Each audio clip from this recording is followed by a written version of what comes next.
Let's take a look at the opening round of Max Holloway against Calvin Kattar. The first thing that I notice is they spend about the first minute really just feeling one another out. So they come out and they're just really working from the jab. Max kind of does a jab hook, but it's more like a double jab combination just to get the range, just to get the feel, to see what Calvin is going to do in return. And as strong as puncher as Kattar is, I'm shocked that he chooses to open up with kicks. I would think that he would want to keep his feet solid and work on backing Max up. Now, when I looked at stats, neither one of these guys seem to be over, roughly around about that 50% mark in terms of KO power, but you're going to get better at that if you use it more often. So it's still about 1 minute in, and Max starts first getting off with combos, and Kattar is still just trying to get off with one punch at a time and looking for a big hook or the round kick to the leg. But the problem is that Max is starting to put combinations together, and he's starting to vary his attack on the high and the low. As we get towards the end of this round, he even starts to throw in spin kicks. So that tells me he's starting to feel comfortable and creating variation, and he's comfortable with closing the range. The problem is that with him throwing those combos in that fashion, Kattar is not paying attention that he's being driven backward.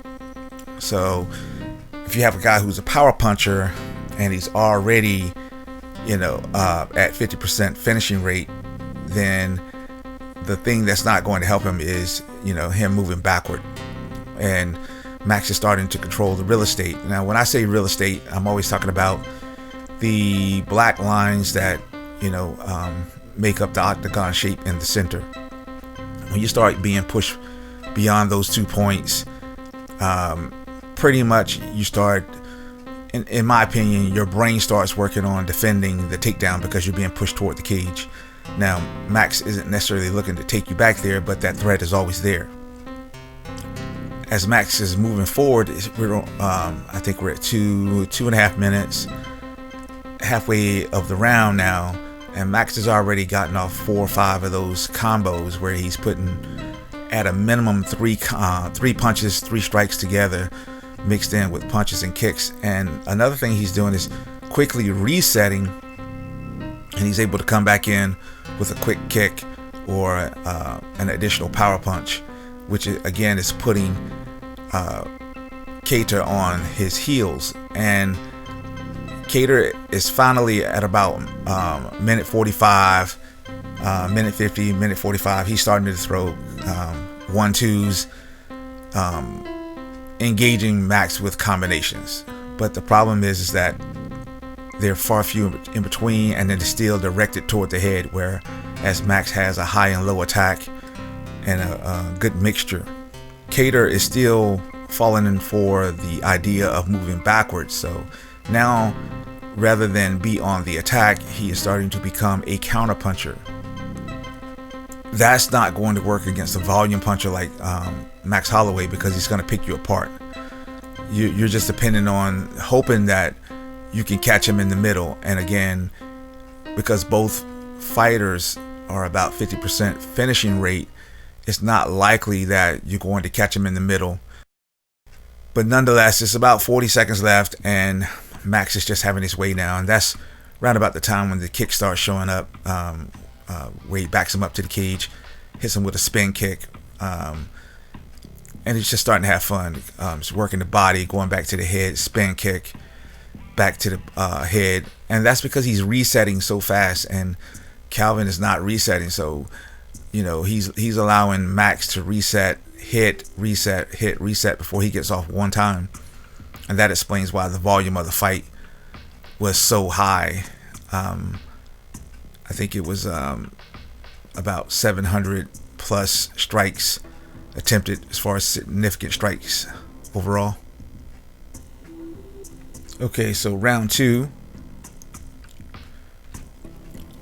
and they get the go ahead from the ref, and they come out looking focused, and Calvin starts out with jab and a 1-2 toward the head. Max is starting to work his jab, circular movement, in and out positioning, and then we're 15 seconds in and he's already started the same pattern again with the combos, working the high-low and quickly resetting, pushing Kattar back. And again, just as in round one, after the first minute, Kattar starts to fall into this trap, but it's a lot earlier now. We're in the first 30 seconds and he's already being pushed back. Now what you notice is that when he throws his strikes, he's halfway pregnant. He's trying to land the strike and get out at the same time. And how do you know that happens is the fighter will throw a punch and his hips will go opposite direction, as if he's not committed to that strike. He's trying to get in and get out. And the first time you see it, it's just a bad habit. If the other guy picks up on it or he keeps attacking in the fashion that he is, the way Max is with combos, then that becomes a continued process. You just keep trying to touch and run, and it's just not going to work out for you. And the other thing you see is that as Max is starting to reset faster and faster, Calvin needs more time to kind of see what's going on, where Max is coming from. And so he spends fewer and fewer opportunities. He's taking fewer and fewer opportunities to attack back. So now he's being, hit. He got dropped at roughly at the 3:30 mark in the second round. He's spending more time getting hit. And now he's starting to think. He's trying to see where the punches are coming from, and he's trying to think. And that process is slowing him down because it's, to create thought, to send it to the muscles, tell it what to do. And also, when you're dealing with emotions, you start to have a little fear put into your heart because you don't know what's going on. You thought you had the right game plan, and now everything is slowing down and a lot of hesitation sets in. And the only way to defeat that is your natural instincts. You either fight, you cover, or you run. And now he's starting to hop on his bicycle a little bit more. He's looking to counter, but the problem is with this adrenaline flowing through his body to protect himself, he's not targeting the way he should. He's not seeing Max in the right light, and he wants to counter, but it's more or less now just to keep the guy off of him. He's not really fighting to hurt. I mean, he lands a few here and there, but as he starts to move forward, Max resets and gets off first, resets and gets off again. And you can tell that he's a bit hesitant because when he has the opportunity to get off first, take the lead of the fight, he doesn't. And when he does throw in combinations, round about the 2-minute mark, when he throws in combinations, Max is punching with him, punching into his attack and keeping him in that submissive role, letting him know that I think what he called him was, said that he was the high school senior and Max was the junior or something like that. I forget who worded what, but that's the role he's playing. We in our gym, we say you're getting big brothered, and that's exactly what's happening as Max is starting to big brother Kattar here in round two, and he's keeping the pressure on. Touches, reset, combos, reset, touches, reset, combos, reset.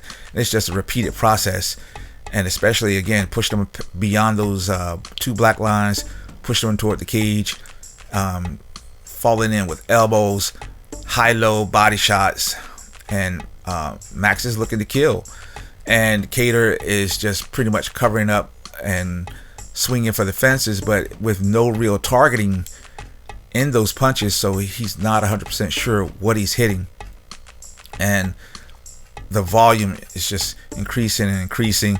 I think the only thing that saved him from not being knocked out in this fight is the fact that they really don't have, they're not known for their knockout power beyond the 50% mark, and I think he thinks that he can just take this, but the problem is that it's adding to his strategy that he thinks he can just survive until round 5 and maybe come out with a big punch. And Max is really feeling himself. He's starting to do spinning elbows. He's working the high and the low. He is in the lead, and he doesn't even care that Kattar is clinching him or whatever. He just doesn't care. He lands a big head kick. He lands a big elbow. He just finishes out the round. He's got Kattar split up, and he's satisfied with his work. And going into the third round, he's just going to keep up that same work rate and that same output.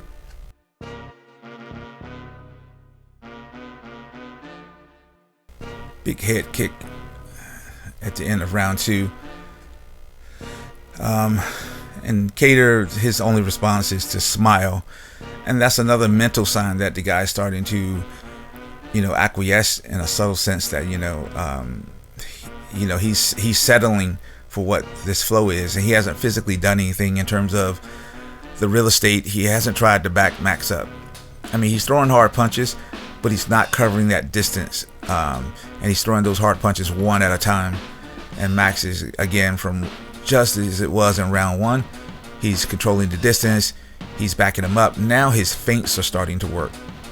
And here we are in the first 30 seconds of round 3, and he's already starting to do spin moves, which just goes to show how much more comfortable he is still working that same type of attack. And he doesn't mind moving forward. And every time Kattar does try to move forward, the biggest mistake he makes is he moves forward without any striking. So he's not punching well while he moves his feet. And when he does, Max just angles off because he's not under any pressure. So at this point now we have clinch because Max came in with a barrage, and Kattar does a good job of clinching, but he doesn't do anything with it. He's not really setting Max up for a takedown or any real clinch work that could be significant.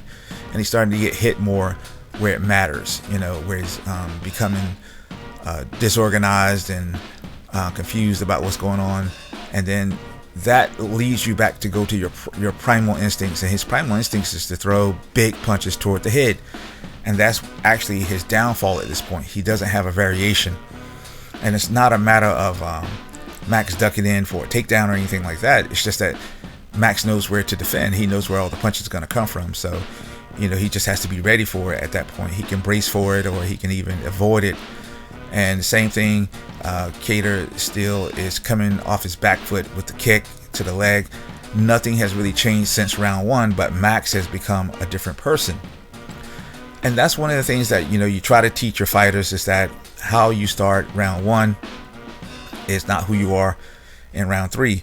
Your fatigue makes a difference. You getting hit, how your opponent is reacting to you. You're not the same fighter, and that's why it's important in the gym that you train under duress, because you're not the same fighter. You're not trying to be the same fighter throughout the whole fight. There's like, even Max is not the same fighter. Even though he's picking up his volume, he's not the same fighter, and you have to train that. You have to train how to raise your volume every round in the gym. You have to know how to shut someone down every round in the gym. You can't wait to the fight to get that.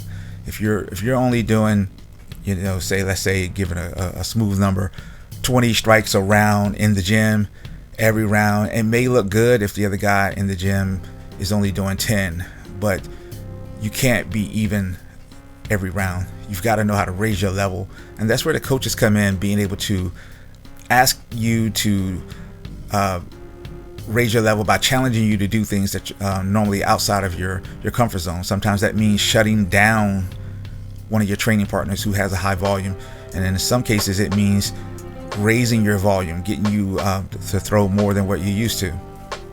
So, minute and a half left in the third round, and Kattar is still throwing a variation of punches, but the target is still the head, and that's where he's losing.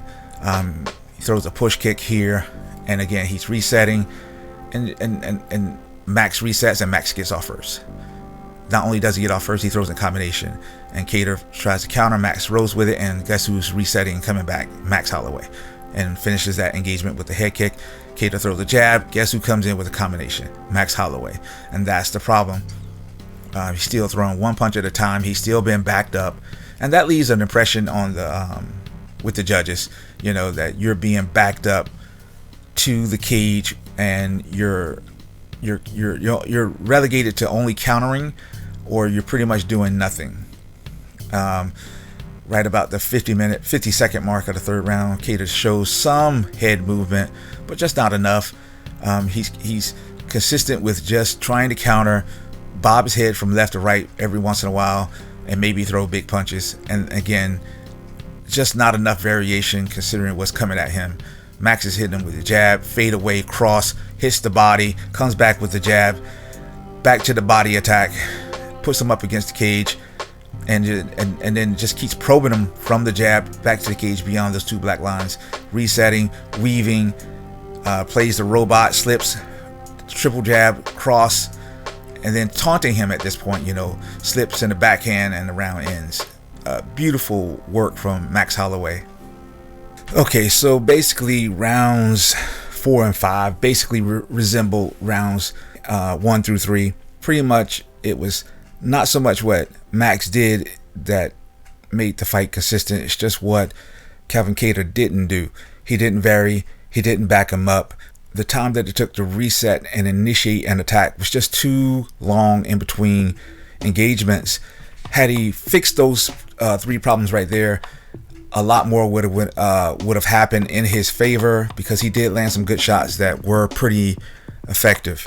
When Floyd Mayweather took on Conor McGregor, there's a fight analyst named Robin Black who did an in-depth series in terms of what was really happening in relationship to that particular fight.